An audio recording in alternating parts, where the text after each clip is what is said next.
விவசாயி தன்னோட பசுமாட்டை நான் பூரா வெயிலே கட்டி போட்டு இருந்தாரு. இப்படி பகல் பூரா வெயிலே நின்னுட்டு இருந்த அந்த மாடு ரொம்பவும் கஷ்டப்பட்டுச்சு. இந்த விவசாயிக்கு நாம தினமும் பால் கொடுக்கறோம், ஆனா இவரு நமக்கு சாப்பிட சரியா உணவு கொடுக்கறதும் இல்ல, நிழலான இடத்துல நம்மள கட்டி போடுறதும் இல்ல. இப்படி அந்த பசுமாடு நினைச்சுக்கிட்டு இருக்கப்ப அந்த விவசாயி ஒரு பாத்திரத்தை எடுத்துக்கிட்டு வந்து அந்த பசுமாட்டு கிட்ட இருந்து பால் கறக்க ஆரம்பிச்சாரு. அவர் பால் கறந்து முடிச்சதும் அந்த பசுமாடு விவசாயி கிட்ட இப்படி பேச ஆரம்பிச்சது. முதலாளி, எனக்கு ரொம்ப பசிக்குது, ஏதாவது சாப்பிட கொடுங்க. நீ இப்ப குடுக்கிற பாலுக்கு உனக்கு இவ்வளவுதான் தீனி போட முடியும். நீ நிறைய பால் கொடுத்தா நான் உனக்கு தீனியும் நிறைய போடுவேன். இப்படி சொல்லிட்டு அந்த விவசாயி தன்னோட வீட்டை நோக்கி நடந்து போனாரு. இந்த விவசாயியோட எல்லா குழந்தைங்களுக்கும் நான் தான் பால் கொடுத்து வளர்த்தேன். எத்தனையோ வருஷங்களா இவங்க குடும்பத்துக்காக உழைச்சிருக்கேன். ஆனா இந்த விவசாயிக்கு கொஞ்சம் கூட நன்றியே இல்ல. இதுக்கப்புறம் இவங்க வீட்டுல நாம இருக்க கூடாது, மனிதர்களே இல்லாத இடத்துக்கு போயிடணும். இப்படி நினைச்ச அந்த பசு ரொம்ப முயற்சி பண்ணி அந்த கயித்தை அறுத்துடுச்சு. பிறகு அங்க இருந்து காட்டை நோக்கி வேகமா ஓட ஆரம்பிச்சது. இப்படி ஓடி வந்த அந்த பசு ஒரு பெரிய காட்டுக்கு வந்து சேர்ந்துருச்சு. முதல் முறையா காட்டுக்கு வந்த அந்த பசு ரொம்பவும் பயந்து போயிருந்தது. இருந்தாலும் அந்த பசு வேகமா ஓடிக்கிட்டே இருந்தது. இப்படி ஓடி வரப்ப அந்த வழியில கடந்த ஒரு பெரிய முள்ளு ஒண்ணு அந்த பசுமாட்டு கால்ல குத்திடுச்சு. இதனால தடுமாறின அந்த பசு அப்படியே அங்க கீழே விழுந்துடுச்சு. இப்படி கீழே விழுந்த பசுவால மறுபடியும் ஏந்திரிக்க முடியல. யாராவது வந்து நமக்கு உதவி பண்ணுவாங்களான்னு எதிர்பார்க்க ஆரம்பிச்சது.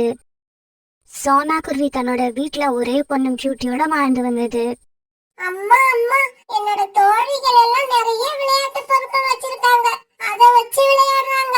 ஆனா எனக்கு நீங்க எதுவுமே வாங்கி கொடுக்கல. இங்க பாரு பியூட்டி, அவங்க எல்லாம் பணக்காரவங்க, அதனால தங்களோட குழந்தை ஆசைப்படுறது எல்லாம் வாங்கி கொடுக்கறாங்க. நாமளும் கூடிய சீக்கிரம் நிறைய பணம் சம்பாதிப்போம். அது வரைக்கும் பொறுமையா இரு. சரிவா, சாயங்காலம் ஆக போகுது, நம்ம உணவு தேட போவோம். இப்படி சொன்ன சோனா குருவி பிறகு பியூட்டிய கூப்பிட்டுக்கிட்டு உணவு தேட பறந்து போச்சு. உணவு தேட பறந்து போன இவங்க போற வழியில கால்ல காயப்பட்டதால அழுதுகிட்டே உட்கார்ந்திருந்த அந்த பசுவை பார்த்தாங்க. உடனே அந்த பசுவோட பக்கத்துல போய் உட்கார்ந்தாங்க. அம்மா அம்மா, இந்த பசுவோட கால்ல காயம் பட்டு ரத்தம் வருது. ஆமா, நான் வேகமா ஓடி வந்தப்ப என் கால்ல ஏதோ கொத்திடுச்சு, அதனாலதான் என்னால நடக்க முடியாம இங்க உட்காந்துட்டேன். பியூட்டி, நீ இந்த பசுவோட பக்கத்திலேயே உட்காந்துரு, நான் வீட்டுக்கு போய் ஃபர்ஸ்ட் எய்ட் பாக்ஸ் எடுத்துட்டு வந்துடுறேன். இப்படி சொல்லிட்டு தன்னுடைய வீட்டுக்கு பறந்து போன சோனா குருவி அந்த ஃபர்ஸ்ட் எய்ட் பாக்ஸ் எடுத்துக்கிட்டு சீக்கிரமா திரும்பி வந்தது. இப்படி சோனா குருவியும் பியூட்டியும் சேர்ந்து அந்த பசுவோட கால்ல குத்தி இருந்த முள்ள எடுத்துட்டு அந்த இடத்துல மருந்து வச்சு கட்டு போட்டு விட்டாங்க. எனக்கு இப்ப கால்ல வலி இல்ல, என்னோட காயத்தை நீங்க சரி பண்ணிட்டீங்க. அழகான பசுவே, உன்னோட வீடு எங்க இருக்கு? எனக்குன்னு வீடு எதுவும் கிடையாது. நான் ரொம்ப வருஷமா ஒரு விவசாயி வீட்டுல தான் வாழ்ந்து வந்தேன். அந்த விவசாயி என்கிட்ட இருந்து பாலை கறக்கறதுல தான் குறியா இருந்தாரே தவிர எனக்கு உணவும் தண்ணீரும் சரியா கொடுக்கறது இல்ல. அதனால மனசு நொந்து போனேனா அந்த விவசாயி வீட்டை விட்டு இந்த காட்டு பக்கம் ஓடி வந்துட்டேன். அம்மா அம்மா, இந்த பசுவை நாம நம்ம வீட்டுக்கு அழைச்சிக்கிட்டு போயிடுவோம். இந்த பசுவை நான் பத்திரமா பாத்துக்கிறேன். இதுக்கு உணவு, தண்ணி, இப்படி எல்லாத்தையும் நான் நேர நேரத்துக்கு கொடுப்பேன். பிறகு சோனா குருவியும் அதுக்கு ஒத்துக்குச்சு. பிறகு அந்த பசுமான அழைச்சிக்கிட்டு பியூட்டியும் சோனா குருவியும் தன்னோட வீட்டுக்கு போனாங்க. இப்படி அழைச்சிக்கிட்டு போன பசுவை பியூட்டி தன்னோட வீட்டு வாசல்ல இருந்த ஒரு மரத்துல கட்டி வச்சது. பிறகு அந்த பசுமாட்டுக்கு தேவையான புல்லையும் தண்ணீரையும் கொடுத்தது. இங்க பாரு பியூட்டி, உங்க வீட்ல இருந்து ஒரு பாத்திரத்தை எடுத்துக்கிட்டு உங்க அம்மாவை அழைச்சுக்கிட்டு வா, நான் உங்களுக்கு ஃப்ரெஷ்ஷான சுவையான பால் கொடுக்கறேன். பிறகு ஒரு பாத்திரத்தை எடுத்துக்கிட்டு வந்த சோனா குருவி அந்த பசுமாட்டு கிட்ட இருந்து பால் கறந்தது. பிறகு அந்த பசுமாடு இவங்க கூட பாசமா பழக ஆரம்பிச்சது. பியூட்டியும் அந்த பசுமாடுக்கு எந்த குறையும் இல்லாம பாத்துக்குச்சு.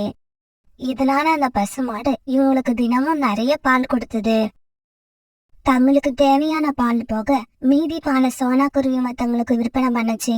அதனால இப்ப இவங்க கிட்ட நிறைய பணமும் சேர ஆரம்பிச்சது. சோனா, எனக்கு ஒரு 30 ரூபாய்க்கு பால் கொடு. என் பையன் ராஜி முன்னாடி எல்லாம் பாலே குடிக்க மாட்டான். ஆனா நான் உங்ககிட்ட பால் வாங்க ஆரம்பிச்சதுக்கு அப்புறம் தினமும் கேட்டு வாங்கி பாலை குடிக்கிறான். ஆமா, சோனா குருவி பால்ல தண்ணி கலக்கறது இல்ல, அதனாலதான் சோனா குருவி விக்கிற பால் ரொம்பவும் ருசியா இருக்கு. சோனா குருவி வீட்டுல நடக்கிறது எல்லாத்தையும் பக்கத்துல இருந்த காலுக்காகவும் கோரிக்காகவும் கவனிச்சுக்கிட்டே இருந்தாங்க. இங்க பாருங்க காலுஜி, அந்த சோனா குருவி அந்த பசு மாட்டுக்கிட்ட இருந்து பால் கறந்து வித்து நிறைய பணம் சேர்க்குது. நீங்க ஏன் அந்த மாதிரி வேலை பார்த்து பணம் சம்பாதிக்கிறது இல்ல? இங்க பாரு கோரி, நான் என்னோட உடம்புக்கு எந்த வேலையும் கொடுக்க மாட்டேன். அதனால மூளைக்கு வேலை கொடுத்து சம்பாதிக்க ஆசைப்படுறேன். இங்க பாருங்க, நீங்க மூளைக்கு வேலை கொடுக்கறீங்களோ உடம்புக்கு வேலை கொடுக்கறீங்களோ, எனக்கு தேவை பணம். அதை சீக்கிரமா சம்பாதிச்சுக்கிட்டு வாங்க. கோரி, நீ சொன்ன மாதிரியே செய்யறேன். என் மூளைய பயன்படுத்தி இன்னைக்கு ராத்திரியே சம்பாதிக்கிறேன். பிறகு ராத்திரி ஆச்சு. காலுக்காக ஒரு வாடியை எடுத்துக்கிட்டு சோனா குருவி வீட்டை நோக்கி பறந்து போச்சு. இப்படி போன காலுக்காகவும் அந்த பசுமாட்டுக்கு பக்கத்துல போய் உட்கார்ந்தது. ஆமா, இந்த காகம் எதுக்கு இந்நேரத்துல நம்ம பக்கத்துல வந்து உட்காருது? இந்த காகத்தோட முகத்தை பார்த்தாலே திருட்டுக்காக மாதிரி இருக்கு. ஏதாவது திருட்டு வேலை மட்டும் பண்ணட்டும், அப்புறம் இருக்கு இந்த காகத்துக்கு. பிறகு சுத்தியும் முத்தியும் பார்த்த காலுக்காகவும் யாரும் அங்க இல்லங்கிறத உறுதிப்படுத்திக்குச்சு. பிறகு காலுக்காக மெதுவா எடுத்துட்டு போயிருந்த பானையில பசுமாட்டோட பானை கறக்க ஆரம்பிச்சது. உடனே பசுமாட்டுக்கு கோபம் வந்து தன்னுடைய காலால காலுக்காகத்தை எட்டி ஒரு உத விட்டுச்சு. இப்படி அந்த பசுமாட்டுக்கிட்ட உத வாங்கின காலுக்காகவும் பல்ட்டி அடிச்சுக்கிட்ட போய் ரொம்ப தூரத்துல விழுந்தது. ஐயோ அம்மா, இடுப்பெலும்பு முறிஞ்ச மாதிரி இருக்கே. வாய் விட்டு கத்த கூட முடியல. வேகமா கத்தனா யாராவது பாத்துருவாங்களோன்னு பயமா இருக்கு. பிறகு ரொம்பவும் கஷ்டப்பட்டு எந்திரிச்ச காலுக்காகவும் தன்னோட வாளியை தூக்கிட்டு அங்க இருந்து பறந்து போயிடுச்சு. என்ன காலுஜி, பால் எடுத்துக்கிட்டு வராம வெறும் வாளிய கொண்டு வந்திருக்கீங்க? பாலா?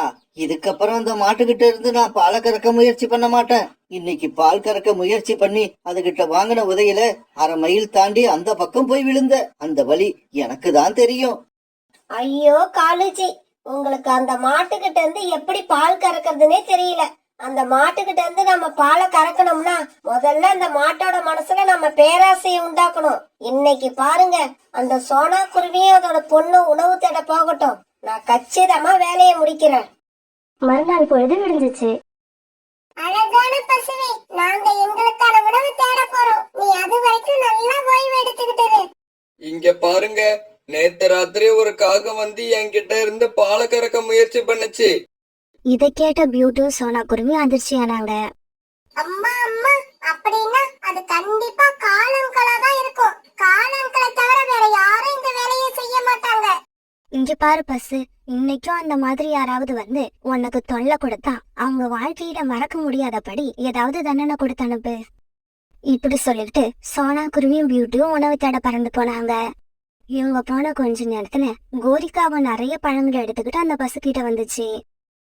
பாலை நிறைய குடுக்கற பசுவே, இங்க பாத்தியா, உனக்காக நான் நிறைய பழங்களை எடுத்துக்கிட்டு வந்திருக்கேன். அந்த குருவி உனக்கு வெறும் புல்லும் தண்ணியும் மட்டும்தான் கொடுக்குது. ஆனா நான் அப்படி இல்ல, உனக்கு தினமும் நிறைய பழங்களை கொடுப்பேன். அதுக்கு பதிலா நீ எனக்கு ஒண்ணு கொடுக்கணும். அதுக்கு பதிலா நான் என்ன கொடுக்கணும்? உன்னோட மடியில நீ சேர்த்து வச்சிருக்க எல்லா பாலையும் எனக்கே கொடுக்கணும். இல்ல, எனக்கு இந்த பழங்களும் வேண்டாம், என்னோட பாலையும் உங்களுக்கு கொடுக்க முடியாது. ஏய் பசுவே, இப்படி சொன்னா நான் திரும்பி போயிடுவேன்னு நினைச்சியா? போக மாட்டேன். உன்னோட பாலை கறக்காம போக மாட்டேன். இப்படி சொன்ன கோரி பிறகு தான் எடுத்துட்டு வந்த பால் வாளிய தூக்கிட்டு பசுமாட்டு பக்கம் போச்சு. இத பார்த்த பசுமாட்டுக்கு கோபம் வர கோரிக்காவத்தை அந்த மரத்துல சாட்சி வச்சு விட்டுன்னு விட்டுச்சு. இப்படி விட்டுன கோரிக்காவத்தை பிறகு ரொம்ப தூரம் தள்ளி தூக்கி விட்டு எரிஞ்சது. இப்படி அந்த பசுமாட்டு கிட்ட உதவாங்கின கோரிக்காவும் தன்னோட பால் வாளிய தூக்கிக்கிட்டு வீட்டுக்கு பறந்து போயிடுச்சு. கோரி கோரி, என்ன இது? வாளியில பாலை காணோம், உன்னோட உடம்புல வாழை காணோம். என்னதான் நடந்துச்சு? காலுஜி, உங்களுக்கு நடந்ததை விட எனக்கு பெரிய கொடுமை நடந்துருச்சு. அந்த பசுமாடு நம்மள மாதிரி பேராசை உள்ளதா இருக்கும்னு நினைச்சுதான் பழங்களை கொடுத்து அதோட மனச மாத்தலாம்னு நினைச்சேன். ஆனா அது நடக்கல. அப்படியா? அப்புறம் வேற என்னதான் நடந்துச்சு? வேற என்ன நடக்கும்? உங்களுக்கு கிடைச்ச மாதிரி எனக்கும் உதைதான் கிடைச்சிச்சு. அப்படி வாங்கின உதையில என்னோட வாடும் காணாம போயிடுச்சு. கோரி, என் கூட வா, நாம அங்க போய் கீழே விழுந்த வாளை தேடி எடுத்துக்கிட்டு வருவோம். வேண்டாம் காலுஜி, வேண்டாம். வாள் இல்லாம வேணாலும் வாழ்ந்துடலாம், ஆனா உயிர் இல்லாம வாழ முடியாது. இதுக்கப்புறம் நான் அந்த மாடு இருக்கிற பக்கமே வரமாட்டேன். நீங்களும் போயிடாதீங்க. ஏன்னா நாம 2 பேரும் இந்த நிகழ்ச்சிக்கு அப்புறம் கோரிக்காகவும் காலுக்காகவும் அந்த மாடு இருக்க பக்கமே வரதில்ல. அதனால சோனா குருவியும் பியூட்டியும் அந்த பசு மாட்டோட ரொம்பவும் சந்தோஷமா வாழ்ந்து வந்தாங்க.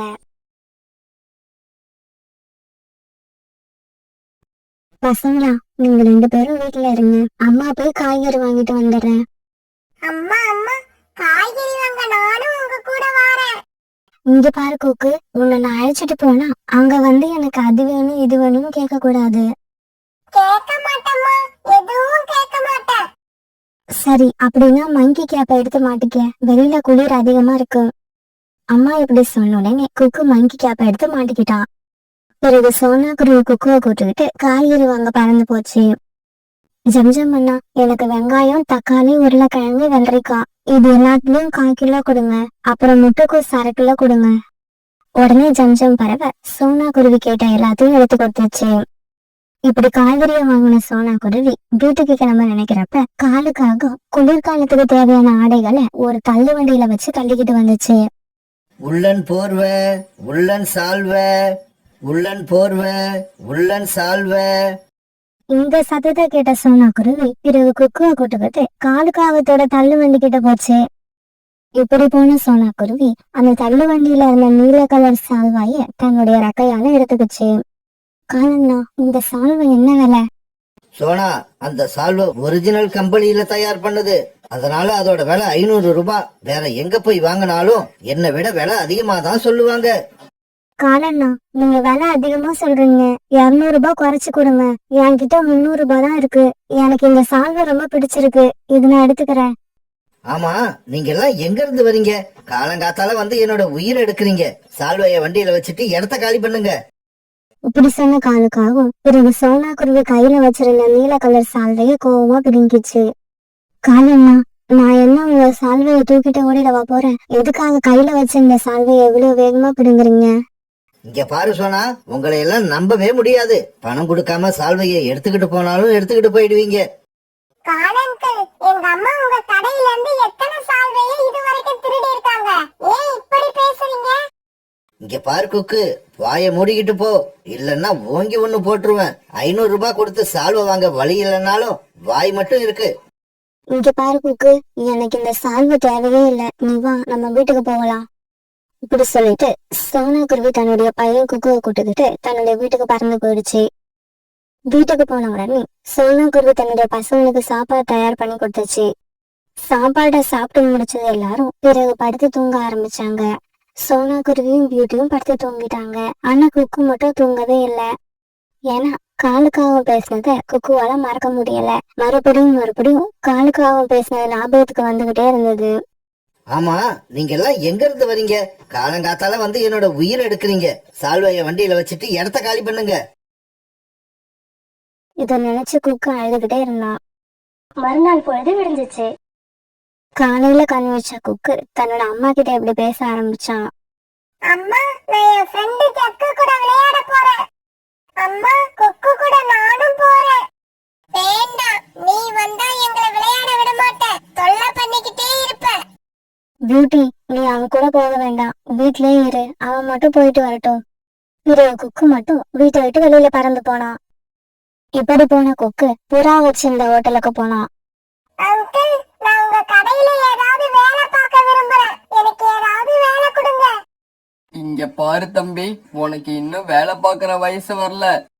அங்கிள், எங்க அம்மாவுக்கு நான் ஒரு சால்வை வாங்கி கொடுக்கணும். ஆனா என்கிட்ட அதுக்கான பணம் இல்ல. குக்கு சொல்றத கேட்ட புறாவுக்கு அவன் மேல இறக்கம் வந்தது. சரி சரி, நீ இந்த ஹோட்டல்ல சாப்பிட வர்றவங்களுக்கு உணவு சப்ளை பண்ற வேலைய பாரு.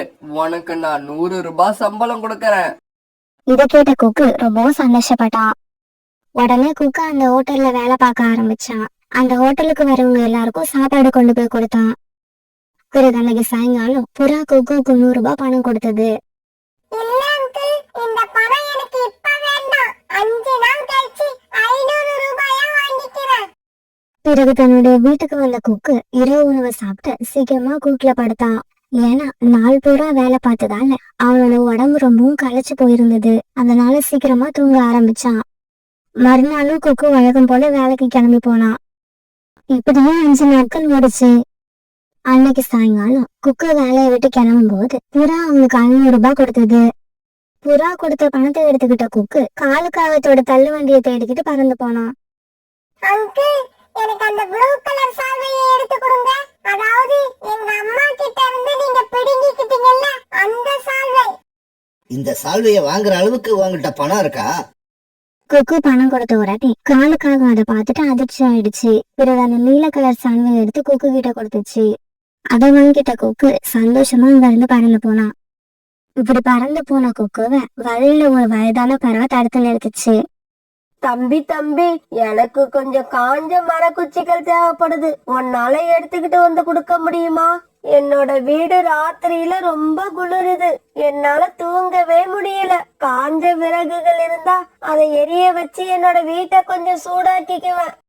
பாட்டி, உங்க வீட்ல உங்களை தவிர வேற யாருமே இல்லையா? எனக்கு ஒரு மகன் இருந்தான்.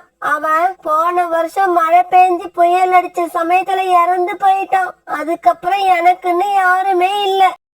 குக்கு அந்த வயதான பறவையோட நிலைமையை நினைச்சு ரொம்பவும் இறக்கப்பட்டான். கொஞ்ச நேரம் அவங்கள பத்தியே யோசிச்சான். பிறகு உடனே தாங்கிட்ட இருந்த நீல கலர் சால்வை எடுத்து அவங்க கிட்ட கொடுத்தான். தம்பி, யாருக்காகவோ வாங்கிட்டு போன இந்த சால்வைய எதுக்காக என்கிட்ட கொடுக்கற? பாட்டி, இந்த சால்வையை நான் எங்க அம்மாவுக்காக தான் வாங்கிட்டு போனேன். உங்க நிலைமைய பார்த்த உடனே உங்ககிட்ட கொடுக்கணும் போல தோணுச்சு. உடனே கொடுத்துட்டேன். பரவாயில்ல, இன்னும் 5 நாள் வேலை பார்த்து எங்க அம்மாவுக்கு நான் வேற சால்வை வாங்கி கொடுத்துக்கிறேன். குக்குவோட பேச்சை கேட்டு அந்த வயதான பறவை கண்ணுல இருந்து கண்ணீர் வந்துச்சு. தம்பி, உன்னை உங்க அம்மா ரொம்பவும் நல்ல முறையில வளர்த்திருக்காங்க. வாழ்க்கையில உனக்கு எப்பவுமே வெற்றி தான் கிடைக்கும். கோரி, இன்னைக்கு சோனாவோட பையன் குக்கு என்கிட்ட இருந்து ஒரு சால்வைய விலைக்கு வாங்கிக்கிட்டு போனான். அதோட விலை எவ்வளவு தெரியுமா? 500 ரூபாய். காலேஜி, அவனுக்கு ஏது அவ்வளவு பணம்? அதுதான் கோரி, எனக்கும் தெரியல. காலேஜி, கண்டிப்பா இந்த பணத்தை எங்கிருந்தோ திருடிதான் எடுத்துக்கிட்டு வந்திருப்பான். இப்பவே போய் இந்த விஷயத்த அவங்க அம்மா கிட்ட சொல்லிட்டு வரேன். அப்பதான் எனக்கு ராத்திரி தூக்கம் வரும். இப்படி பேசின கோரி உடனே குக்குவோட வீட்டுக்கு பறந்து போச்சு. குக்கு, இன்னைக்கு காலங்கள் கடைக்கு வந்து நீல கலர் சால்வைய 500 ரூபாய் கொடுத்து வாங்கிட்டு வந்தியாமே, உனக்கு அந்த பணம் எங்க இருந்து வந்தது? எப்படி கிடைச்சது? என்னது, குக்கு 500 ரூபாய் பணம் கொடுத்து சால்வை வாங்கினானா? கோரி அக்கா, நீங்க சொல்றதை என்னால நம்பவே முடியல. நான் சொல்றத நீயே நம்புற? உன் பையனை நீயே கேட்டு பாரு. குக்கு, கோரி ஆண்டி சொல்றதெல்லாம் உண்மையா? கால் அங்கிள் கடைக்கு போய் நீ சால்வை வாங்கினியா? சோனாக்குரு இப்படி கேட்டதுக்கு குக்கு எந்த பதிலும் சொல்லாம மௌனமா இருந்தான். அத பார்த்த சோனாக்குருவிக்கு மனசுக்குள்ள பயம் வந்துருச்சு. குக்கு, உண்மைய சொல்லு, கோரி ஆண்டி சொல்றதெல்லாம் உண்மைதானே? அந்த பணம் உனக்கு எப்படி கிடைச்சது? பிறகு குக்கு நடந்த எல்லா உண்மையையும் தன்னோட அம்மா கிட்ட சொன்னான். அந்த பாட்டிய பார்க்க பாவமா இருந்தது. அதனாலதான் உங்களுக்காக வாங்கிய சால்வையை அவங்களுக்கு கொடுத்துட்டேன்.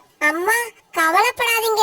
இன்னும் 5 நாள் வேலை பார்த்து நான் உங்களுக்கு சால்வை வாங்கிட்டு வந்து கொடுப்பேன். குக்குவோட இந்த பேச்சை கேட்ட சோனா குருவி ஆனந்த கண்ணை விட்டுச்சு. பிறகு குக்கு அப்படியே தூக்கி தன்னோட நெஞ்சோட அணைச்சிக்கிச்சு. குக்கு, உன்னை பெத்ததை நினைச்சு இப்ப நான் ரொம்ப பெருமைப்படுறேன். என்னது, பெருமைப்படுறியா? உனக்காக வாங்கிட்டு வந்த சால்வைய உனக்கு கொடுக்காம வழியில யார்கிட்டயோ தாரவாத்து கொடுத்துட்டு வந்திருக்கான். அவனை இழுத்து போட்டு 4 அடி அடிக்காம அவனை இடுப்புல தூக்கி வச்சு கொஞ்சிக்கிட்டு இருக்க. கோரி அக்கா, உங்களை மாதிரியே எல்லாரும் இருக்கிறது இல்ல. பொண்ணும் பொருளும் கிடைச்சாதான் உங்களுக்கு எல்லாம் சந்தோஷமும் நிம்மதியும் கிடைக்கும். ஆனா எங்களுக்கு அப்படி இல்ல. மத்தவங்களுக்கு உதவி செய்யறதுல அதை விட அதிக சந்தோஷம் கிடைக்கும். என்னவோ போ, நான் நினைச்சது ஒண்ணு, இங்க வந்து பார்த்தா நடக்கிறது ஒண்ணு. இந்த விஷயத்த வந்து உன்கிட்ட சொன்னா உங்க வீட்டுல பெரிய சண்டையே நடக்கும்னு நினைச்சேன். கடைசியில பார்த்தா சப்புன்னு போயிடுச்சு. இப்படி சொன்ன கோரிக்காகும் அங்கிருந்து ஏமாற்றத்தோட தன்னோட வீட்டுக்கு பறந்து போச்சு. குக்கு, நீ இன்னைக்கு செஞ்ச காரியத்தால அம்மா ரொம்ப சந்தோஷமா இருக்க. நீ அந்த சால்விய வயதான பாட்டிக்கு கொடுத்துட்டு வந்ததுல தப்பே இல்ல. அவங்க கேட்டும் அவங்க கிட்ட அதை கொடுக்காம எனக்காக நீ எடுத்துட்டு வந்திருந்தாதான் தப்பு.